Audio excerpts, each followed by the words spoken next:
Super singer season 11 டைட்டில win பண்ணாத பத்தியும், அதே மாதிரி தான் பையனுக்கு ரன்னர் அப் கிடைச்சத பத்தியும் சரண்ராஜோட அம்மா எமோஷனலா பல விஷயங்கள ஷேர் பண்ணியிருக்காங்க.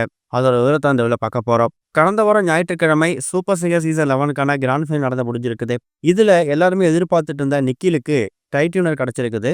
ரன்னர் அப்பா சரண்ராஜும் திஷாதனாவும் வந்திருக்காங்க. செகண்ட் ரன்னர் அப்பா மீனாட்சி வந்திருக்காங்க. சொல்லப்போனா இந்த ஒரு ரிசல்ட் ரொம்ப ஒரு ஃபேரான ரிசல்ட் தான்.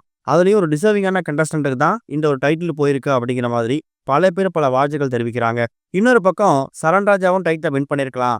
நிக்கிலுக்கு ஈக்குவலா பாடக்கூடியவர் தான். கஷ்டப்பட்ட ஃபேமிலில இருந்து வந்து நிறைய விஷயங்கள் கத்துக்கிட்டு ஒரு வாரமும் ஜட்ஜஸை இம்ப்ரெஸ் பண்ற மாதிரி பல விஷயங்கள் பண்றது மூலயமா சரண்ராஜுக்கும் டைட்டில் போயிருக்கலாம் அப்படிங்கிற மாதிரி ரசிகர்கள் கருத்தை பதிவு பண்ண ஆரம்பிச்சிருக்காங்க. இந்த மாதிரி சுச்சுவேஷன்ல எக்கச்சக்கமான வாரங்கள், எக்கச்சக்கமான சுற்றுகள்ல சரண்ராஜா பாடும்போது அவங்க அம்மா ஸ்டேஜுக்கு வந்து எமோஷனலா பல விஷயங்கள் ஷேர் பண்ணியிருக்காங்க. இந்த சின்ன வயசுலயே சரண்ராஜா என்ன மாதிரி ஒரு கஷ்டங்கள் சந்திச்சிருக்காரு, இந்த இடத்துக்கு வர்றதுக்கே எவ்வளவு கஷ்டப்பட்டிருக்காரு அப்படிங்கிற மாதிரி எமோஷனலா பல விஷயங்களை ஷேர் பண்ணியிருக்காங்க. அப்படிப்பட்ட சரண்ராஜாவோட அம்மா இப்ப தான் பையனுக்கு டைட்டில் கிடைக்காத பத்தி அவங்க என்ன சொல்லியிருக்காங்கன்னா, என் பையன் இந்த அளவுக்கு வந்ததே பெரிய விஷயம். ஏதோ ஒரு ஊர்ல சின்ன கிராமத்துல அவனுக்குள்ளேயே பாடிட்டு இருந்த ஒரு திறமைய இந்த சூப்பர் சிங்கர் மூலயமா விஜய் டிவி கொண்டு வந்து அவனுக்கு ஒரு பெரிய இடத்த கொடுத்துருக்குது. என் பையன் எனக்கு ரொம்ப பிடிக்கும். அதை விட என் பையனுக்கு நான் தான் உயிர்.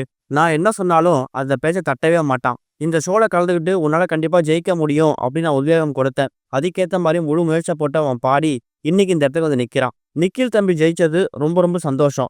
எந்த ஒரு இடத்துலயுமே நிக்கில் வந்து இதுக்கு தகுதி இல்லை அப்படின்னு நம்ம சொல்லிடவே முடியாது. அந்த தம்பிக்கு ஏற்கனவே எக்கச்சக்கமான மேடை அனுபவம் இருக்கு. நிறைய பாடல்களை பாடின அனுபவம் இருக்கு. அவர் அந்த சாங் செலக்ட் பண்ணக்கூடிய விதம் வந்து அவருக்கு இந்த வெற்றியை தேடி கொடுத்துருக்குது. அவர் அளவுக்கு பாட முடியலனா கூட ஓரளவுக்கு ஈக்குவலா கொஞ்சம் பாடினதால தான் என் பையன் சரணுக்கு இந்த அளவுக்கு ஒரு இடம் கிடைச்சிருக்குது. என் பையன் சரண் ரன்னர் அப்பா வந்தது நான் பெரிய விஷயமா பார்க்குறேன். கண்டிப்பா இதை விட ஒரு பெரிய மேடையில சரண் உங்களை என்டர்டைன் பண்ண போறாரு. அதுக்காக காத்துருங்க அப்படிங்கிற மாதிரியும் சரண்ராஜோட அம்மா தான் பையனுக்கு டைட்டில் கிடைக்கல அப்படின்னாலும் நிக்கில் டைட்டில் வின் பண்ணதை ரொம்ப பெருமையா பார்க்கறதாவும் ஷேர் பண்ணியிருக்காங்களாம். இதுக்காக நிறைய பேர் இப்ப சரண்ராஜுக்கும் அவங்க அம்மாவுக்கும் வாழ்த்துக்கள் தெரிவிக்க ஆரம்பிச்சிருக்காங்க. இது ஒரு பக்கம் இருக்க, தமிழ் சினிமால ஒரு ஃபேமஸான ஆக்டரா வலம் வரக்கூடிய தனுஷ் அவர்களோட அடுத்தடுத்த திரைப்படங்களை பத்தியான அப்டேட் தொடர்ந்து வெளிவந்துகிட்டே இருக்கு.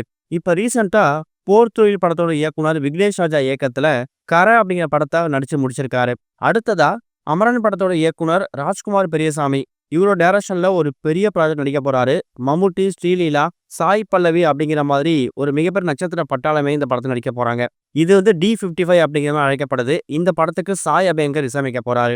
இப்ப கர திரைப்படத்துக்கு அப்புறமாவும் D55 திரைப்படத்துக்கு அப்புறமாவும் தனுஷ் அவர்கள் யாரு படத்தில் நடிக்க போறாரு அப்படிங்கிற எதிர்பார்ப்பு ஏற்பட்டிருக்கு. அதோட அப்டேட் வெளிவந்துருச்சாம். அதாவது ரஜினி கமல்னு சொல்லி மிகப்பெரிய லெஜெண்ட் வச்சு இயக்குன மணிரத்னம் அவர்கள் தான் தனுஷ் அவரோட 56வது திரைப்படத்தை இயக்க போறாராம். அதை பத்தின அப்டேட் வரும் அப்படிங்கிற மாதிரியும் ரசல் காத்துக்கிட்டு இருக்காங்க.